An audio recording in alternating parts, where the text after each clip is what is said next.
إن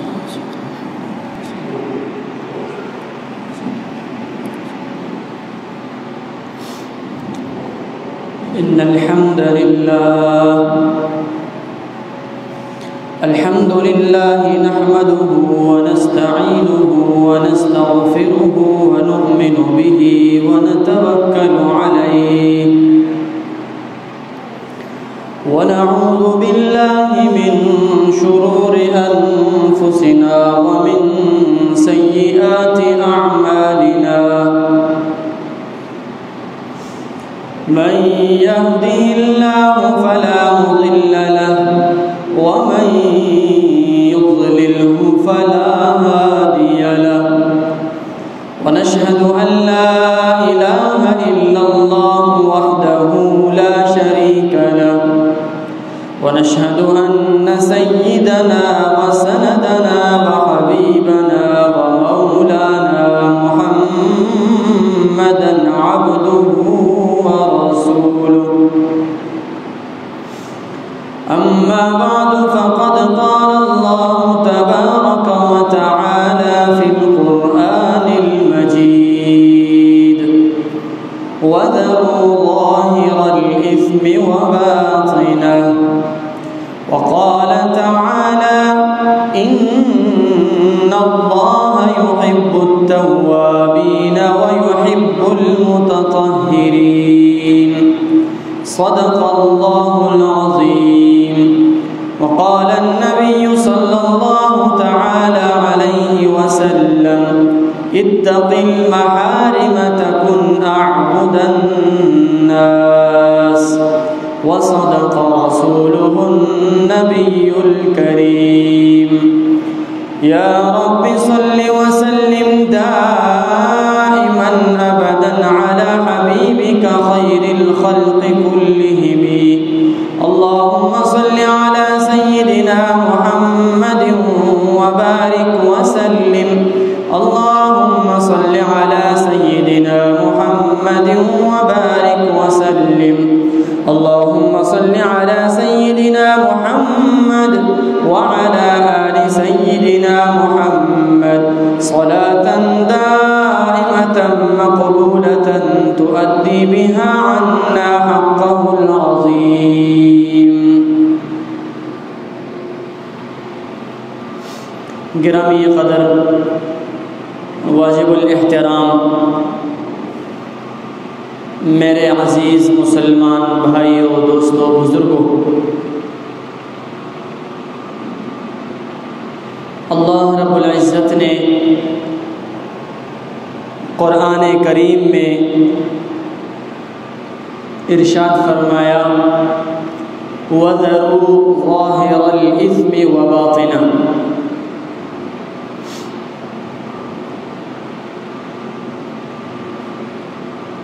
کہ جو گناہ تم لوگوں کے سامنے کرتے ہو اور جو گناہ تم لوگوں سے چھپ کر کرتے ہو ان گناہوں کو چھوڑ دو، وَذَرُوا اور چھوڑ دو، ظَاهِرَ الْإِثْمِ ظاہری گناہوں کو، وَبَاطِنَ اور چھپے ہوئے گناہوں کو۔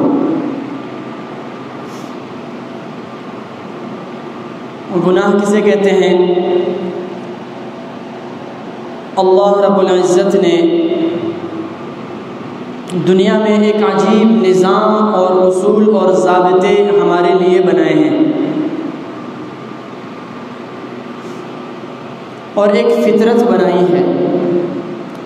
جیسے دنیا میں آج کے دور میں ہمارے سامنے ایک کمپنی ایک گاڑی بناتی ہے یا کوئی بھی چیز بناتی ہے، لیکن ہم یوں سمجھیں کہ ایک کمپنی ایک گاڑی بناتی ہے اور گاڑی بنانے کے بعد اس کے ساتھ ایک گائیڈ بک، ہدایت نامہ جاری کرتی ہے کہ جس میں یہ لکھا ہوتا ہے کہ اس گاڑی کے اس حصے میں آپ نے پانی ڈالنا ہے اور ایک اور خانہ یہاں بنا ہوا ہے، اس میں پیٹرول یا ڈیزل ڈالنا ہے اور فلاں جگہ میں آئل ڈالنا ہے۔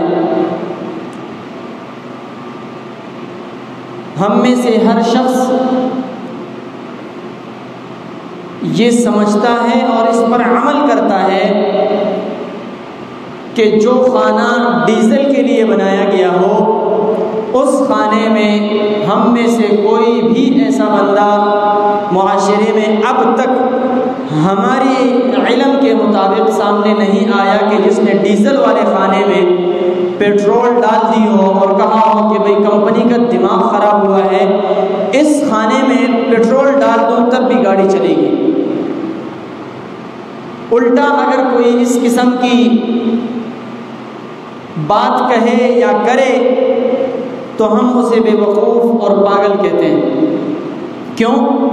اس لیے کہ ہمیں یقین ہے کہ اس کمپنی نے جو چیز بنائی ہے اس کا بنانے والا یہ کہتا ہے کہ اس خانے میں اور اس خلا کے اندر آپ نے ڈیزل ڈالنا ہے۔ ہم میں سے ہر بندہ یہ جانتا ہے کہ اگر ہم اس خانے میں ڈیزل کے بجائے پیٹرول ڈال دیں تو یہ گاڑی نہیں چلے گی، یا پیٹرول والی گاڑی میں پیٹرول کے خانے میں ہم ڈیزل ڈال دیں گاڑی نہیں چلے گی۔ جہاں پانی ڈلتا ہے اس پانی کی جگہ میں ہم آئل ڈال دیں گاڑی کبھی نہیں چلے گی۔ آئل والے خانے میں ہم اٹھا کر پانی ڈال دیں تو گاڑی اپنی جگہ سے کبھی بھی نہیں ہل سکتی۔ اور ہم میں سے کوئی بھی اس بات کی جرات نہیں کرتا کہ ہم کمپنی کے بتائے ہوئے طریقوں کے خلاف کوئی عمل سامنے لائیں۔ کیوں؟ اس لیے کہ ہمیں یقین ہے کہ ہم اگر کمپنی کے بتائے ہوئے طریقوں کے خلاف چلیں گے تو گاڑی کبھی نہیں چلے گی۔ اب گناہ کا مطلب سمجھنا آسان ہو گیا۔ میرے اور آپ کے پیارے خالق اللہ نے ہماری زندگی اور ہمیں انسان بنانے کے بعد ہمیں زندگی دی اور ہمیں بتایا کہ اے میرے انسان وما خلقت الجن والانس الا لیعبدون، اے انسان تمہیں میں نے صرف اور صرف اپنی عبادت کے لیے پیدا کیا ہے۔ تیرے آنے کا مقصد، دنیا میں تیرے آنے کا جو مقصد ہے وہ صرف اور صرف میری رضا اور میری عبادت ہے۔ اب جو بندہ اپنے مقصد کو پہچانتے ہوئے اپنے اللہ کی رضا کے حصول کو سامنے رکھتے ہوئے جو کام بھی کرے کہ جو اللہ کو راضی کرنے والے کام ہوں تو اسے طاعات کہا جاتا ہے۔ اور اس کے برعکس ایک بدبخت بندہ اپنے اللہ کے بتائے ہوئے طریقوں کے خلاف چلتا ہے، اللہ کی رضا کے مطابق چلنے سے بھاگتا ہے اور اللہ کی مرضی کے خلاف چلتا ہے، تو جو وہ اعمال اللہ کی رضا سے ہٹ کے کرتا ہے اسے ہم گناہ کے نام سے یاد کرتے ہیں۔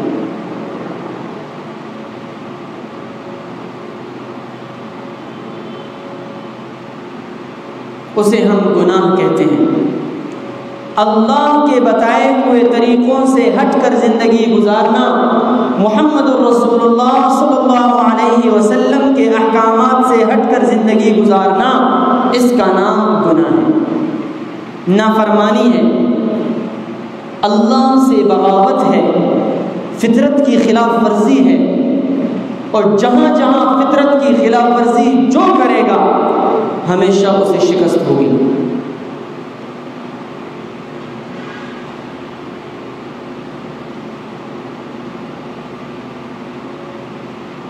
آج معاشرے میں ہم میں سے ہر بندہ نیک بننے کی کوشش کرتا ہے اور نیک بنتا بھی ہے، اعمال کرتا ہے، اپنے گناہ اللہ سے دھلا دیتا ہے، لیکن گناہ ختم کروانے کے بعد ان اعمال کی حفاظت نہیں کر پاتا۔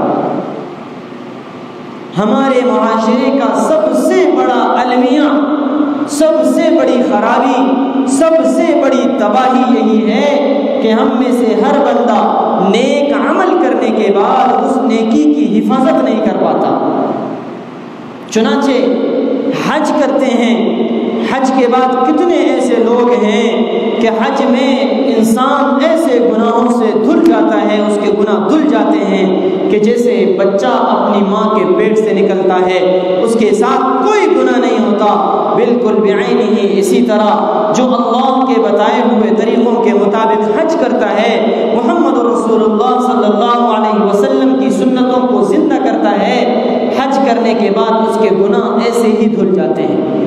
لیکن ہم میں سے کتنے افراد ایسے ہیں کہ جو حج کرتے ہی اللہ کی نافرمانی کرتے ہیں اور اپنے تمام کیے پر پانی پھیر دیتے ہیں۔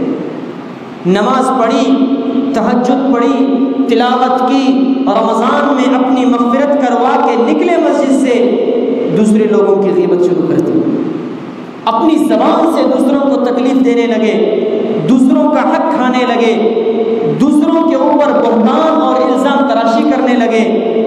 کیا فائدہ ہوا؟ اتنی مشقت اٹھانے کے بعد اپنی نیکیوں کو پانی میں بہا دیا، اپنے کیے پر پانی پھیر دیا، کچھ بھی ہاتھ نہیں آیا۔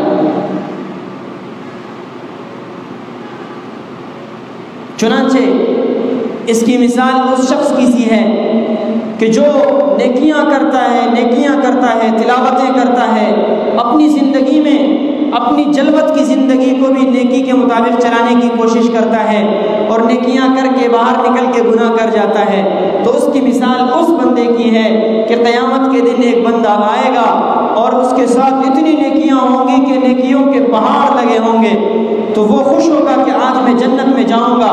جب حساب کتاب شروع ہوگا، ایک بندہ ایک طرف سے آئے گا، اللہ کے دربار میں، اللہ کے حضور میں عرض کرے گا، اے اللہ، اس بندے نے میری فلاں جگہ زمین قبضہ کی تھی، اللہ اس کی نیکیوں سے کچھ اٹھا کر اس کو دے دیں گے، چل بھائی۔ دوسرا بندہ آئے گا، اے اللہ، اس نے دنیا میں مجھ پر الزام لگایا تھا، ان کی نیکیوں سے اٹھا کر کچھ اسے دے دیا جائے گا۔ تیسرا بندہ آئے گا، اے اللہ، اس نے فلاں جگہ پر میری غیبت کی تھی، اسے اس کا حق دیا جائے گا۔ یہ نیکیوں کا پہاڑ آن کی آن منٹوں میں زمین بوس ہو کر اس کے سارے نام اعمال میں نیکیوں کا خاتمہ ہو جائے گا۔ اور یہی نہیں، لوگوں کی آمد کا سلسلہ چلتا رہے گا۔ اب اس کے پاس نیکیاں تو ہیں نہیں، کیا کیا جائے؟ اب ان لوگوں کے گناہ اس کے کھاتے میں ڈال دیے جائیں۔ ایک بندہ جسے اپنے اعمال پر اس قدر یقین تھا کہ اس کے نام اعمال میں نیکیاں ہی نیکیاں تھیں، نیکیوں کا پلڑا بھاری تھا، لیکن آنن فانن وہ ساری کی ساری نیکیاں اس نے زندگی میں تباہ کی تھی، تو آج اسی طرح اس کے سامنے اس کا نام اعمال اس کے ہاتھ آیا اور اسے جہنم میں ڈال دیا جائے۔ کیا فائدہ ہوا ہمارے حج کرنے کا؟ کیا فائدہ ہوا ہماری تلاوتوں کا؟ کیا فائدہ ہوا ہماری 5 وقتہ تکبیر اولیٰ کے ساتھ نمازوں کا؟ کیا فائدہ ہوا تہجد کا؟ کچھ بھی ہاتھ نہیں آیا، خالی ہاتھ یہاں سے نکل کے چلے گئے۔ تو آج کے معاشرے کا المیہ میرے عزیزو یہ ہے کہ ہم اعمال کی حفاظت نہیں کر پا رہے، اعمال کرنے کے بعد گناہ کر لیتے ہیں، تو میرے اللہ ان اعمال پر گناہوں کی نحوست جب آ جاتی ہے تو ان اعمال پر پانی پھیر دیا جاتا ہے اور وہ اعمال ویسے کے ویسے ضائع ہو جاتے ہیں۔ کیوں؟ اس لیے کہ ہمارے اندر یقین کی کمزوری ہے، ہمیں اس بات کا اندازہ نہیں ہے کہ گناہ کتنے خطرناک ہیں۔ جیسے گناہ کی مثال آپ یوں سمجھ لیجئے کہ انسان کے جسم میں اللہ نہ کرے کینسر آ جائے، کینسر کا کوئی دانہ آ جائے، تو اس کینسر کا علاج یہ ہے کہ وہ آپریشن کیے بغیر ختم نہیں ہوگا، اس دانے کو کاٹیں گے تب جا کر اس کا علاج ممکن ہے، اور اگر نہیں کاٹیں گے تو یہ کینسر کا دانہ بڑھتا ہوا پورے جسم کو گھیر لے گا اور انسان جسمانی زندگی سے ہاتھ دھو بیٹھے گا۔ گناہ کی مثال آپ یہی سمجھ لیجئے، گناہ انسان کی زندگی پر اسی طرح اثر انداز ہوتا ہے، اور گناہوں کی نحوست انسان کی روحانی زندگی کو اسی طرح تباہ کر دیتے ہیں کہ جس طرح کینسر کا دانہ اگر اسے بڑھنے سے نہ روکا جائے تو انسان کی ظاہری جسم کو موت کے دانے پر لے جاتا ہے، بالکل بعینہ ہی اسی طرح گناہ کی نحوست بھی اگر گناہوں سے باز نہ آیا جائے، گناہوں سے باز نہ آئے انسان، تو وہ بھی اسی طرح کرتے کرتے کرتے کرتے روحانی زندگی کو موت دے دیتی ہے۔ پھر وہ پریشانیاں ہی پریشانیاں، آخرت کی تباہی الگ۔ آج ہماری کمزوری یہی ہے کہ ہم گناہوں کی نحوست پر ہمیں یقین نہیں ہے، گناہوں کے اثرات پر ہمیں یقین نہیں ہے۔ آج ہمارے سامنے گناہوں کو شیطان نے، اللہ نے قرآن مجید میں فرمایا وَقَيَّضْنَا لَهُمْ قُرَنَاءَ فَزَيَّنُوا، کہ شیطان یہ اعمال کو، جو گناہ ہیں، ان کو خوبصورت بنا کے آپ کے سامنے پیش کرے گا، اور آپ کو لگ رہا ہوگا کہ یہ گناہ نہیں، خوبصورت کر کے پیش کرے گا، گناہ پر چلنا آسان ہوگا۔ اس وقت جو گناہ پر چلے گا وہ تباہی کے دانے پر جائے گا۔ ہمیں اس بات کا یقین آ جائے کہ ہمارے گناہ کرنے سے ہمارے اعمال ضائع ہوتے ہیں، ہماری نیکیوں کے اثرات ختم ہوتے ہیں، اور یہ مجاہدے سے آتا ہے۔ اس کی مشق کرنا مسلسل، اس کی محنت، اس محنت کو مجاہدہ کہتے ہیں۔ جیسے ہمیں بجلی کے جو تار ہیں، بجلی کے جو تار ہیں، اس کو کبھی ہم میں سے کوئی بندہ ہاتھ نہیں لگاتا، ہاتھ لگانے کے لیے تیار ہی نہیں ہوتا۔ اگر کوئی جانور بھی ان تاروں کے قریب جائے تو انسان کوشش کرتا ہے کہ اسے روک لیا جائے۔ کیوں؟ اس لیے کہ ہمیں یقین ہے، اس لیے کہ ہمیں یقین ہے کہ ان تاروں میں جو بجلی ہے وہ بجلی انسان کی زندگی کا خاتمہ کرتی ہے۔ سانپ ہے، کتنا ہی خوبصورت ہوتا ہے، نرم ملائم، رنگ برنگا، بہت خوبصورت ہوتا ہے، لیکن کبھی ہم نے جرأت کی ہے کہ سانپ کو پکڑ لیں، یا ہمارے سامنے کوئی بندہ جا کر سانپ کو پکڑنے کی کوشش کرے؟ کبھی نہیں۔ کیوں؟ اس لیے کہ اس سانپ پر ہمیں یقین ہے کہ وہ ڈسے گا، اور وہ ڈسنے سے ہمیں نقصان ہوگا، موت آئے گی۔ یہ تو پھر بھی ظاہری طور پر تکلیف دہ ہیں۔ مٹھائی کا ایک ڈبہ ہمارے سامنے کوئی لا کر رکھ دے کہ اس میں 100 لڈو ہیں، اور اسپیشل بیکری سے اور اسپیشل سویٹ سے تیار کرتا ہے آپ کے لیے، یہ آپ کی خدمت میں لایا ہوں، لیکن اس میں سے 1 لڈو میں زہر ملا ہوا ہے، 1 لڈو میں زہر ملا ہوا ہے، تو ہم میں سے کوئی شخص اس بات کی جرأت کرے گا کہ کوئی لڈو اٹھا کر اس ڈبے سے کھا لے؟ کبھی نہیں۔ حالانکہ ممکن ہے کہ جس لڈو کو ہم کھا رہے ہیں اس میں زہر نہیں، 99% وہ صحیح ہیں، 1 لڈو خراب ہے جس میں زہر ملا ہوا ہے۔ ہم اس 1% پر بھی رسک لینے کے لیے تیار نہیں ہیں کہ ہو سکتا ہے کہ جس لڈو کو میں اٹھا کر کھا لوں اسی میں زہر ہو۔ ہمیں اپنے گناہوں کی نحوست پر اس 1% کے بقدر بھی یقین نہیں ہے میرے عزیزو۔ اللہ کی قسم، اگر اس 1% کے برابر ہمیں یہ یقین ہو جائے کہ میرا اللہ گناہوں پر ہمیں پکڑیں گے، ہمیں اپنے اللہ پر اس 1% کے برابر بھی یقین آ جائے تو ہم پکے ولی ہو جائیں گے، ہماری زندگی گناہوں سے صاف ہو جائے گی۔ بچھو چھوٹا ہو یا بڑا، ہم میں سے کوئی شخص اسے ہاتھ لگانے کے لیے تیار نہیں ہوتا۔ کیوں؟ اس لیے کہ بچھو ہے، چاہے چھوٹا ہو یا بڑا، ہے زہر، ڈنگ مارے گا، ڈنگ مارنے سے ہم مر جائیں گے۔ ہمیں اپنے اللہ پر اس بچھو کے برابر بھی یقین نہیں۔ کتنے افسوس کی بات ہے میرے عزیزو، کتنے دکھ کی بات ہے کہ ہم اپنے اللہ پر یقین نہیں کر رہے۔ مجدد الفسانی رحمۃ اللہ علیہ بہت بڑے بزرگ گزرے ہیں، بہت بڑے بزرگ گزرے ہیں۔ انہوں نے فرمایا کہ عالم کی پہچان ہی یہی ہے کہ اسے گناہوں کے نقصانات اس کے سامنے آ جائیں، نقصانات کا اسے پتہ چلے کہ گناہوں کی کس قدر نحوست ہے۔ خلوت اور جلوت، انسان جب گناہ کرتا ہے نا، انسان جب گناہ کرتا ہے تو کوشش کرتا ہے کہ کہیں چھپ کے گناہ کرے۔ تو اس وقت مجدد الفسانی رحمۃ اللہ علیہ کی ایک کتاب ہے اکمال الشیم، بہت بہترین کتاب ہے، عطا ابن ابی رباح رحمۃ اللہ علیہ نے لکھی ہے، امام بخاری رحمۃ اللہ علیہ کے استاذوں میں بھی ہے ان کا نام۔ کہتے ہیں کہ جس وقت انسان گناہ کر رہا ہوتا ہے لوگوں سے چھپ کر، اللہ اس وقت افسوس اور دکھ کے ساتھ انسان سے مخاطب ہو کر کہتے ہیں کہ تم نے تو اپنے حساب سے جتنے دیکھنے والے لوگ تھے ان سے پردہ کر لیا، لیکن کم از کم مجھے ان دیکھنے والوں کے بقدر درجے میں بھی شامل نہیں کیا تم نے۔ یعنی ہم نے لوگوں سے چھپ کر گناہ کیا کہ کہیں چھپ کر گناہ کر لیں، لیکن ہمیں اس بات کا احساس نہیں ہوا کہ علیم بذات الصدور، جو تمام جہانوں کا پالنے والا ہے، جس نے ہمیں پیدا کیا، جو اندھیری رات میں کالی غار میں کالے پتھر پر کالی چونٹی کے چلنے کی آواز کو آسمانوں سے سنتا ہے، اور اس کے دل کے دھڑکنے کو بھی سنتا ہے، اور اس کے دل میں جو جو مقاصد اور حاجات ہیں ان کو بھی سنتا ہے، ہمیں اس کا احساس نہیں ہے۔ کتنے افسوس کی بات ہے، معاشرے میں ہے یہ چیزیں، ہم میں سے ہر بندہ ان کاموں میں ملوث ہے۔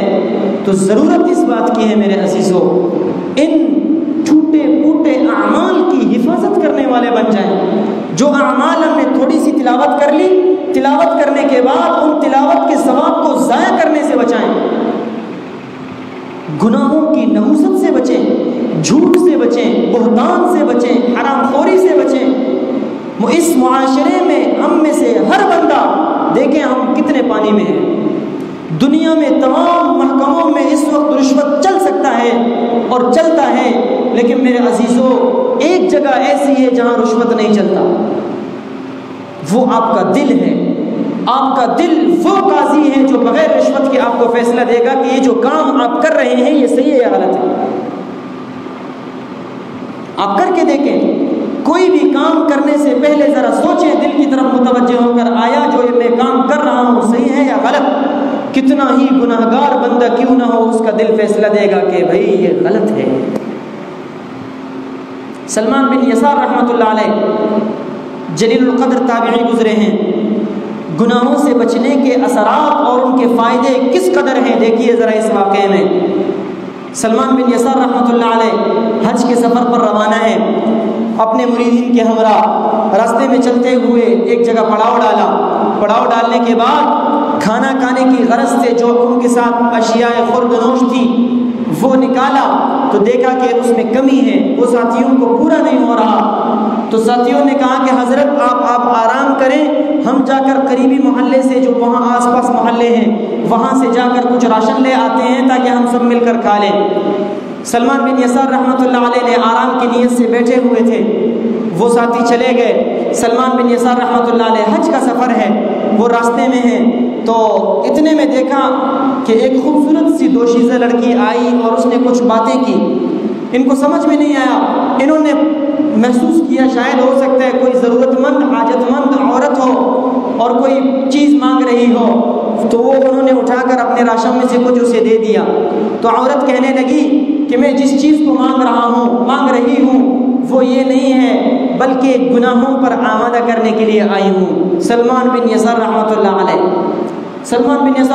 علیہ رونے لگے، روتے روتے اتنے روئے کہ داڑھی آنسوؤں سے تر ہو گئی، اور اتنے میں ان کی آنکھ لگ گئی، عورت چھوڑ کے چلی گئی، اتنے میں ان کی آنکھ لگی۔ خواب میں حضرت یوسف علیہ السلام تشریف لائے، یوسف علیہ السلام نے فرمایا کہ سلمان قالت حیت لک، کہ جب زلیخا میرے پاس آئی اور اس نے مجھے کہا کہ آؤ، اس وقت میں جو گناہ سے بچا، اس وقت جو گناہ کی نحوست سے میں بچا، تو میرے بچانے میں انبیاء والا معجزہ تھا، میرے اللہ کی بڑی مدد تھی میرے ساتھ کہ میرے اللہ نے مجھے بچایا، تمہارے ساتھ تو کوئی مدد نہیں، کچھ بھی نہیں، نہ تم نبی ہو نہ ولی ہو، لیکن تم تو مجھ سے بھی زیادہ نکلے۔ تو انہوں نے سلمان بن یسار رحمۃ اللہ علیہ نے فرمایا کہ یوسف علیہ السلام آپ تو نبی ہیں، آپ اس قسم کی باتیں کر رہے ہیں۔ تو کہنے لگے کہ یہ بھی انبیاء والا کام ہے جو تم نے کیا ہے۔ گناہوں سے بچنا کس قدر میرے عزیزو اللہ رب العزت کے ہاں سرخروئی کا باعث ہے کہ نبی آ کر انہیں بشارت دے رہے ہیں۔ اور جوانی کی حالت میں توبہ کرنا، توبہ کردن در جوانی شیوہ پیغمبریست، کہ جوانی کی حالت میں توبہ کرنا یہ پیغمبروں کا شیوہ ہے، پیغمبروں کا طریقہ ہے۔ تو اس واسطے میرے عزیزو اپنے ٹوٹے پوٹے اعمال کو بچانے کی فکر کریں۔ جو اعمال ہم سے ہو جائیں انہیں حفاظت کرنے والے بن جائیں، ان کی حفاظت کریں گے تو یہی اعمال ہمیں ولایت کے درجے تک لے جائیں گے۔ لیکن اگر یہ اعمال کی حفاظت نہ کر پائے تو خدا نخواستہ اللہ رب العزت ہماری کہیں پکڑ نہ فرما لے۔ اللہ رب العزت ہمیں اپنے اعمال کی حفاظت کی توفیق عطا فرمائے۔ وآخر دعوانا ان الحمد للہ رب العالمین۔